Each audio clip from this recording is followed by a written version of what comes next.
یہ امریکہ کی تاریخ کے ان بڑے الیکشنز میں سے ہیں جہاں پر دونوں جو امیدوار ہیں ان کے درمیان کانٹے دار مقابلہ ہے۔ کون دنیا کے مضبوط ترین ملک کا صدر بنتا ہے؟ میں ہوں عاصم جیلانی۔ آج ہم اس ویلاگ میں امریکہ میں ہونے والے انتخابات پر بات کریں گے، اور اس پر بات کرنے کے لیے ہمارے ساتھ امریکہ سے سینئر جرنلسٹ شمیم محمود صاحب موجود ہیں۔ شمیم صاحب، جیسا کہ امریکہ کے انتخابات میں ایک ہفتہ باقی رہ گیا ہے اور سیاسی مہم بڑی عروج پر رہی، آپ وہاں پر موجود ہیں، آپ کیسا دیکھتے ہیں کہ وہاں پر کیا سچویشن ہے؟ اور ساتھ ہی ساتھ یہ بتائیے گا کہ جو دونوں صدارتی امیدوار ہیں ان کی پالیسیز کیا ہوں گی، اور کس کو وہاں کے جو عوام ہیں وہ زیادہ سپورٹ کر رہے ہیں؟ آج یہاں پر موسم کافی اچھا ہے، دھوپ نکلی ہوئی ہے، اگرچہ یہاں پہ سردیوں کا سیزن تو شروع ہو چکا ہے، لیکن آج موسم اچھا ہے اور میں یہاں پر موجود ہوں پینسلوینیا میں۔ یہاں پر جو ہونے والے صدارتی الیکشن ہے اس کی کیمپین جو ہے وہ تقریباً آخری مراحل میں ہے، صرف چند دن رہ گئے ہیں۔ آج یہاں پر 30 اکتوبر ہے اور 5 نومبر کو الیکشن ہے۔ امریکہ میں الیکشن کا جو دور ہے یہ کافی گرما گرمی رہی، اور کہا یہ جا رہا ہے کہ یہ امریکہ کی تاریخ کے ان بڑے الیکشنز میں سے ہیں جہاں پر دونوں جو امیدوار ہیں ان کے درمیان کانٹے دار مقابلہ ہے۔ اس الیکشن کیمپین کے دوران جو ہے وہ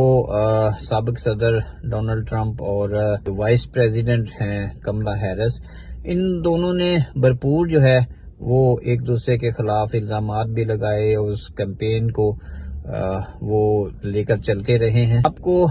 یاد دلاتا چلوں کہ ڈونلڈ ٹرمپ نے یہاں پر ہی پینسلوینیا ہیرسبرگ سے اپنی الیکشن کیمپین کا آغاز کیا تھا، اور آج اپنی تقریباً وائنڈنگ سپیچ جو ہے وہ بھی پینسلوینیا میں ہی کرنے جا رہے ہیں، اور دوسری طرف جو کملا ہیرس ہیں وہ واشنگٹن ڈی سی میں آج شام کو جو ہے وہ اپنی سپیچ کریں گی۔ دونوں جو کینڈیڈیٹ ہیں انہوں نے اپنی خوب کیمپین کی، اور اب دونوں کے ایک دوسرے کے اوپر الزامات کہہ لیں یا کچھ کی پوائنٹس جو ہیں انہوں نے اپنی الیکشن کیمپین میں وہ جو پبلک کے سامنے رکھے، ان میں سے ڈونلڈ ٹرمپ جو ہے وہ انڈائریکٹلی یا ڈائریکٹلی کملا کو بلیم بھی کرتے رہے ہیں ان کی پالیسیز کو۔ ان کا یہ کہنا تھا کہ جو اس دور کے دوران ان کے جو حالیہ 5 سال ہیں اس دوران جو ہے امریکہ کا جو امیج ہے وہ بین الاقوامی طور پر کمزور ہوا ہے، اور وہ اگر صدر بنتے ہیں تو وہ امریکہ کے امیج کو بحال کریں گے۔ اور جو بین الاقوامی مبصرین ہیں ان کا بھی یہی کہنا ہے کہ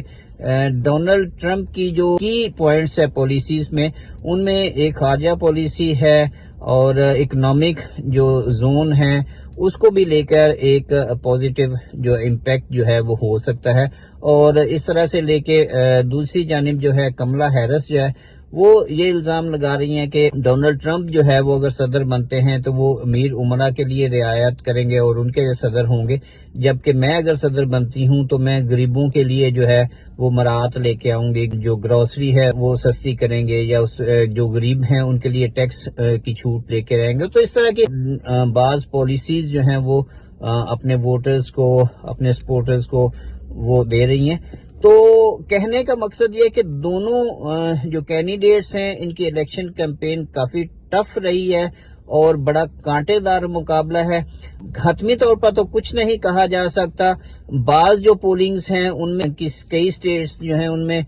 کملا ہیرس کا جو ہے وہ سکور زیادہ ہے، اور کئی جو سٹیٹس ہیں ان میں ڈونلڈ ٹرمپ کا زیادہ ہے۔ فی الحال جو ہے وہ بہت قریب جو ہے وہ ایک دوسرے کے دونوں چل رہے ہیں اور کانٹے کا مقابلہ ہے۔ دیکھنا یہ ہے کہ ایک ہفتے کے بعد جب الیکشن ختم ہوتے ہیں تو کون دنیا کے مضبوط ترین ملک کا صدر بنتا ہے۔ شمیم صاحب، امریکہ میں الیکشن ہونے جا رہے ہیں، لیکن پاکستان میں بھی امریکہ کے الیکشن کو لے کر بڑی چہمگوئیاں ہو رہی ہیں کہ اگر ٹرمپ دوبارہ صدر بنتے ہیں تو پی ٹی آئی کے لیے وہ بڑے اچھے ثابت ہوں گے، تو آپ اس پر کیا کہتے ہیں؟ جی بالکل، اگر پاکستان کے حوالے سے بات کی جائے تو پاکستان کے اندر بھی جو امریکی صدارتی انتخابات ہیں ان کو لے کر ایک بڑی بحث چل رہی ہے، اور اپوزیشن کی جو جماعت ہے پاکستان تحریک انصاف وہ اس امید کو لے کر چل رہے ہیں کہ اگر ڈونلڈ ٹرمپ جو ہے وہ صدر بنتے ہیں تو شاید عمران خان کے لیے کچھ بہتری آئے، اس پارٹی کے لیے کوئی بہتری آئے، کیونکہ آپ کو یاد ہوگا کہ پاکستان کی جو حکومتیں ہیں ان پر امریکہ کا بڑا اثر و رسوخ رہا ہے، اور اس حوالے سے جو ہے اگر یہ امید کی جا رہی ہے تو پچھلے 5 سال کے دوران جب پی ٹی آئی کی حکومت رہی ہے تو جو موجودہ صدر ہیں ان کے فون کی بڑی انتظار رہی ہے ہمارے سابق وزیر اعظم کو، اور اس حوالے سے ان کو اس کملا ہیرس کی نسبت ڈونلڈ ٹرمپ سے زیادہ امیدیں وابستہ ہیں کہ شاید اگر ٹرمپ صدر بنتے ہیں تو وہ پی ٹی آئی کے لیے جو ہے وہ کوئی مراعات لے کے آئیں گے، یا ان کے پاکستان کے ساتھ جو تعلقات ہیں وہ اچھے ہوں گے۔ آپ کو یاد ہوگا کہ جب ڈونلڈ ٹرمپ صدر تھے تو عمران خان نے امریکہ کے دورے کے دوران ان سے ملاقات بھی کی تھی، اور پاکستان کے ساتھ کچھ تعلقات کی بہتری کی بات ہو رہی تھی، لیکن حالیہ جو صدر رہے ہیں اس دوران جو ہے پاکستان کے ساتھ کوئی اتنے خوشگوار تعلقات نہیں رہے۔ البتہ نچلی سطح پر جو ہے وہ ملاقاتیں ہوتی رہی ہیں اور بات چیت بھی ہوتی رہی ہے۔ اب دیکھنا یہ ہے کہ آئندہ جو صدر بنتا ہے اس حوالے سے پاکستان کے تعلقات کیسے امریکہ کے ساتھ ہوتے ہیں۔